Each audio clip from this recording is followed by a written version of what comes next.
فرش التراب يضمني. اعلان بالفور 1917 یہودی آباد ہونے شروع ہو گئے، اور اصل میں اسی کے لیے خلافت کو منسوخ کرایا گیا. سلطان عبد الحمید، اگرچہ یہ ترکی خلافت جو ہے مرد بیمار کمزور، پھر بھی وہ مسلمانوں والا جذبہ اتنا تھا، انہیں بڑی سے بڑی رشوت پیش کی گئی تھی. ظاہر بات ہے یہودیوں سے بڑھ کر رشوت دینے والا کون ہو سکتا، جن کے ہاں ایسے بینکر ہوں جو 40 بلین ڈالر کا ایک چیک لکھ سکیں. پھر یہ کہ ان پر سیاسی دباؤ بہت ڈالا گیا. انہوں نے جب تک خلافت عثمانیہ برقرار رہی یہودیوں کو فلسطین میں آباد ہونے کی اجازت نہیں دی، کہ جو معاہدہ کیا تھا حضرت عمر نے رضی اللہ تعالی عنہ، خلیفہ ثانی نے، خلیفہ راشد نے، ہم اس کے پابند ہیں اور ہم یہاں یہودیوں کو آباد ہونے کی اجازت نہیں دیں. لہذا انہوں نے اس خلافت ہی کا بستر طے کرایا، اس لیے کہ نہ رہے بانس نہ بجے بانسری، نہ مسلمانوں کی وحدت ملی کی کوئی علامت دنیا میں باقی رہے، اور نہ مسلمان کسی مسئلے پر جمع ہو کر کوئی موقف اختیار کر سکے. اعلان بالفور کے نتیجے میں آباد کاری شروع ہوئی. 1948 میں اسرائیل قائم ہو گیا، معجزہ ہو گیا. 1967 میں اس کی توسیع ہو گئی. اس میں ایک بات اور بھی عرض کر دوں، یہ سارا کس طور سے ہوا ہے کام؟ آپ نے زائنزم کا نام تو سنا ہے، صہیونی تحریک. خود اس کا جو بابا آدم تھا، آرڈر آف الومیناٹی، 1776 یکم مئی یہ نظام قائم کیا وائساپ نے، اور اس نظام کے تحت فری میسنری اور lodges of the great Orient قائم کیے گئے. یہ سارا ہتھ کنڈا وہ ابلیسی نظام، اس کی تفصیل ایک کینیڈین آتھر نے لکھی ہے کتاب میں، پاونز ان دی گیم. یہ سارا دھندا ایک شیطانی چکر ہے، ابلیسی چال ہے، اور اس کے ذریعے سے اسرائیل قائم ہوا اور اس کی توسیع بھی ہوئی 1967 میں.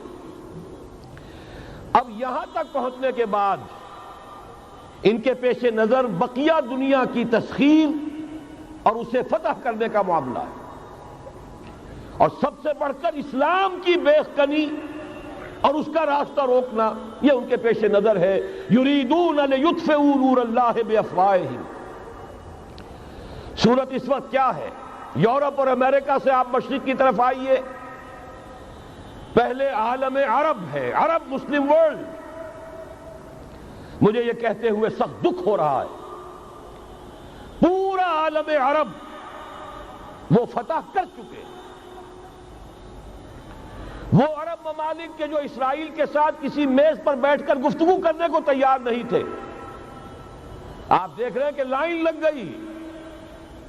کبھی صرف انور سادات نے ریکگنائز کیا تھا، پوری دنیا میں شور مچا تھا، اس پر لعنت ملامت ہوئی تھی. اب تو ایک ایک کر کے، وہ شاہ حسن ہو چاہے شاہ حسین ہو، اب تو وہاں سے ویزے ختم ہو رہے ہیں. سعودی عرب اور امارات، انہوں نے جو کچھ کاروباری بندشیں لگائی ہوئی تھی وہ ختم کر دی گئی، ان میں نرمی پیدا کر دی گئی. یہ صورتحال ہے کہ واقعتاً ان کی جو عالمی تسخیر کا پروگرام ہے وہ آگے بڑھ رہا ہے، اور بدقسمتی سے امت مسلمہ کا جو قلب ہے، اس امت کا قلب امیین پر مشتمل ہے. هو الذی بعث فی الامیین رسولا منہم یتلو علیہم آیاتہ ویزکیہم الی آخر الآیہ. حضور بھی امی تھے، انہی میں سے تھے صلی اللہ علیہ وسلم. لیکن آج وہ قلب جو ہے عالم اسلام کا، وہ یہودیوں کے شکنجے میں کسا جا چکا ہے. اکثر وہاں کے جو حکمران ہیں امریکہ کے ایجنٹ ہیں، سٹوجز. یہ حالات جہاں تک عالم عرب کا تعلق ہے تلخ حقائق ہیں جو بیان کر رہا ہوں، اس لیے کہ آپ کے سامنے رہنا چاہیے. یہ جو اقبال نے کہا کہ دنیا کو ہے پھر مار گئے روح و بدن پیش، ابلیس نے پھر اپنے درندوں کو ابھارا، اللہ کو پامردی مومن پہ بھروسہ، ابلیس کو یورپ کی مشینوں کا سہارا، یہ دوبارہ ایک بہت بڑے پیمانے پر حق و باطل کا گھمسان کا رنگ پڑنے والا ہے۔ ملاحم کی جو حضور صلی اللہ علیہ وسلم نے پیشین گوئیاں فرمائی، الملحمۃ العظمی، تاریخ انسانی کی عظیم ترین جنگ جو ابھی آنے والی ہے، اس کو سمجھ لیجئے اچھی طریقے سے کہ اس میں جو قوتیں ایک دوسرے کے مقابل آ رہی ہیں وہ کون سی ہیں۔ نیو ورلڈ آرڈر کہنے کو امریکہ کے زیر قیادت ہے، حقیقت میں امریکہ خود یہودیوں کے پنجے میں ہے۔ یہ وہی ابلیسی طاقت ہے جو آگے بڑھ رہی ہے۔ عالم عرب کو فتح کرنے کے بعد اب ان کے پاس اگلا عالم اسلام کا حصہ ہے، غیر عرب مسلم ورلڈ۔ ایران ہے، اس کے شمال مشرق میں ترکستان ہے، روسی اور چینی، مشرق میں افغانستان ہے، پاکستان ہے، یہ ایک بہت بڑا سالڈ بلاک ہے۔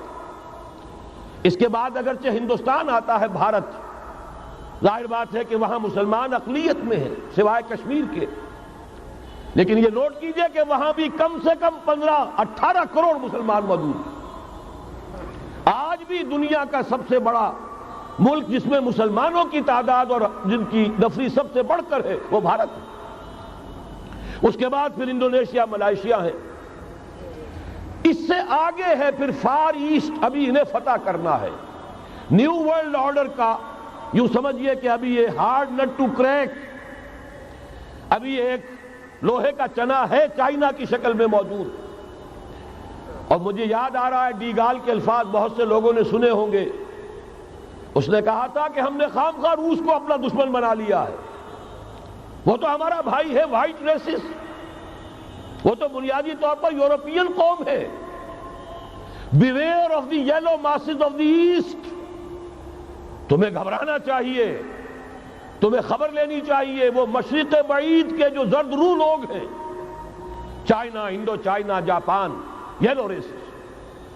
ابھی اس نیو ورلڈ آرڈر کے لیے جو فتح عالم اور تسخیر عالم کا پروگرام ہے، اس میں پہلے غیر عرب مسلمان دنیا اور پھر یہ فار ایسٹ کا خاص طور پر یلو ماسز، یہ ہے کہ جنہیں ابھی انہیں ٹیکل کرنا ہے۔